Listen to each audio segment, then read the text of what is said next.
appris que souvent vous aidez des personnes à régler leurs litiges fonciers.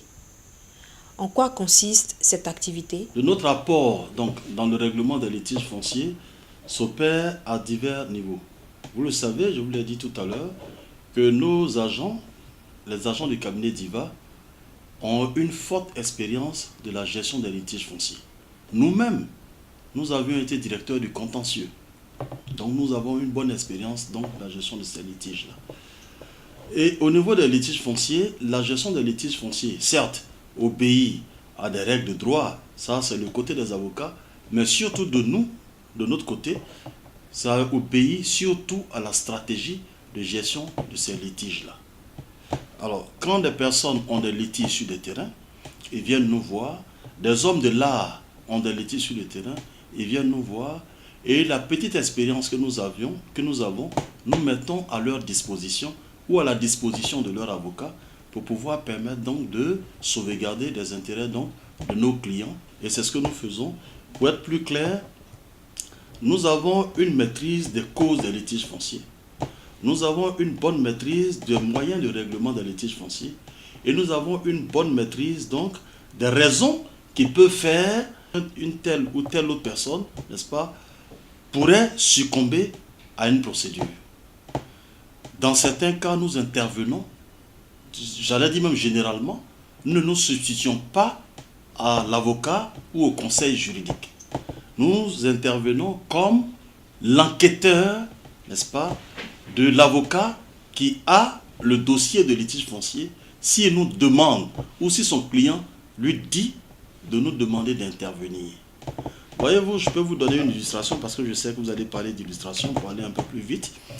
Tout récemment, nous avons eu à gérer un cas dans lequel une personne contestait un acte administratif, c'est-à-dire un acte administratif entendu par exemple lettre d'attribution ACD et tout ça. Mais dans le cas d'espèce, c'était un ACD sur un terrain. Et heureusement, l'avocat nous a contactés.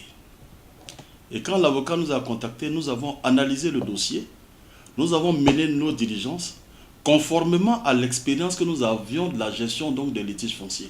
Vous savez ce qu'on a découvert? On a découvert que l'ACD avait été pris sur la base d'un contrat.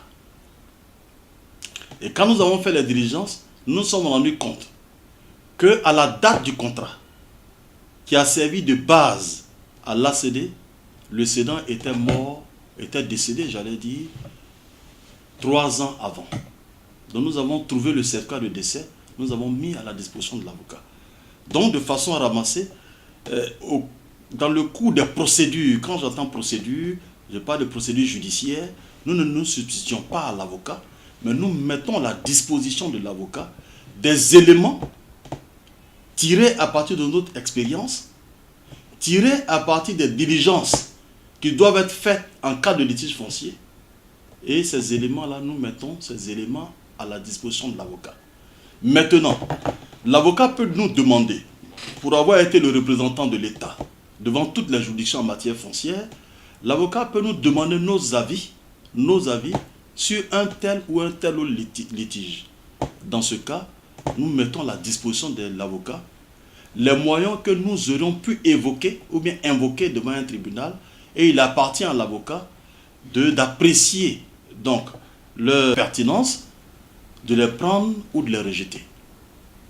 En dehors de ça, bien entendu, il y a d'autres voies de règlement des litiges fonciers qui sont même en dehors de la procédure judiciaire, qui sont en dehors même des tribunaux et consorts, que nous conseillons souvent à nos clients quand il y a des litiges fonciers.